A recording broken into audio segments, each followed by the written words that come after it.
1. The departure of Saint Alexander, Patriarch of Constantinople. On this day of the year 340 AD, the siege by Alexander, Patriarch of the city of Constantinople, departed. He was an honorable saint who suffered many hardships from the followers of Arius. When Saint Athanasius the Apostolic, the 20th Pope of Alexandria, reduced the excommunication of Arius, he went to Constantinople. Arius completed to Emperor Agios complained to Emperor Constantius, son of the righteous Emperor Constantine, about Saint Athanasius' conduct against him. When the emperor refused his petition, Agios asked the emperor to instruct Alba Alexander to accept him in the communion of the church. The emperor sent to his father, saying, Athanasius has defied us because he did not accept Arius, and you know that we appointed you to this position, so you must not transgress our command. Made my heart glad, and instead arose Saint Alexander replied, saying, the church does not accept him, for he does not worship the Holy Trinity. The emperor said, Arius had confessed his faith in the Holy Trinity before me, and that the Son is of one essence with the Father. The saint answered, if Arius had confessed that, let him write his confession by his own hand. The emperor broke Arius, and he wrote down the faith with in his own hand, contrary to what he had in his heart. Then the emperor made him swear on the Holy Bible, that was his faith, but he swore falsely. The emperor said to Abba Alexander, what do you have against him now, since he has written his faith with his own hand, and taken an oath on the Holy Bible? Abba Alexander replied, Pope Athanasius renewed the excommunication of Arius, which was signed by your father, Emperor Constantine, along with the 318 fathers, and expelled him and all his followers from Alexandria. Wait for 1 week, and if nothing happens to him during this week, then his profession of faith is sincere, and his oath is righteous. Then I will receive him in the communion of the church. The emperor agreed to his request. When the patriarch went back to his church, he commanded his congregation to fast along with him for 7 days, and pray to God that he might save his church from the sin of Arius. After the week ended, and on the eve of Sunday, the heretics took Arius and started throwing with him in the streets of the city, rejoicing that the leader would be accepted in the church.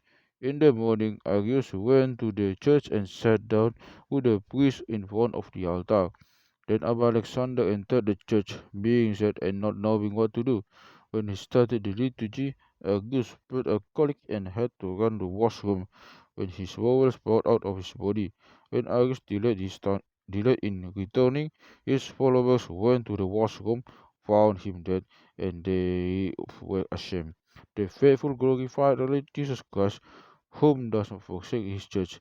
The emperor was amazed at that, and realized that Arius was lying in his writing and in his oath. He also perceived the holiness of Abba Alexander, the truthfulness of his faith, and the erroneous belief of Arius. He glorified the Father, the Son, and the Holy Spirit, and confessed publicly that the Trinity is one in essence. This father, having completed his life in a good cause and arrived at a good old age, depart in peace. May his prayers be with us. Amen. 2. On this day also, Saint Eudamon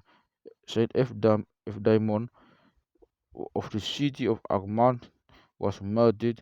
One day he has visitors in his house who were hidden, and they were said to and they were saying to each other, we have heard that a lady arrived at the city of Asmonin carrying a young child who resembled the children of kings. Other asked, did this child come to the land of Egypt? And everyone was talking about this child. And after the guests had left, Eudamon rose his donkey, and went to the city of Asmonin. When he arrived, he saw the child Jesus with his mother Miriam, and he knelt before him. As the child saw what Eudamon had done, the child smiled and said, "Peace be with you, Eudamon. You have labored and come here in person to assert what you have heard from your guests about me. Thence I will stay in your home, which will be a house for me forever." Saint Eudamon marveled and said, "O my lord, I wish that you will come and live in my house, and I will be your servant forever." The child replied, saying, "Your home will be a house for me and my mother forever. When your when you return home and the heathen hear that you came to me, they will be sorry and hard, and they will set your blood in your house. Don't be afraid, because I will receive you in my heavenly kingdom forever, the place of perpetual joy, which has no end. You will be the first martyr in the upper Egypt." Then Ephraim kneeled down before the Lord Christ, the child, who blessed him. Then he returned to his home. Upon Ephraimon's return to Armant, the heathen, he heard about his arrival.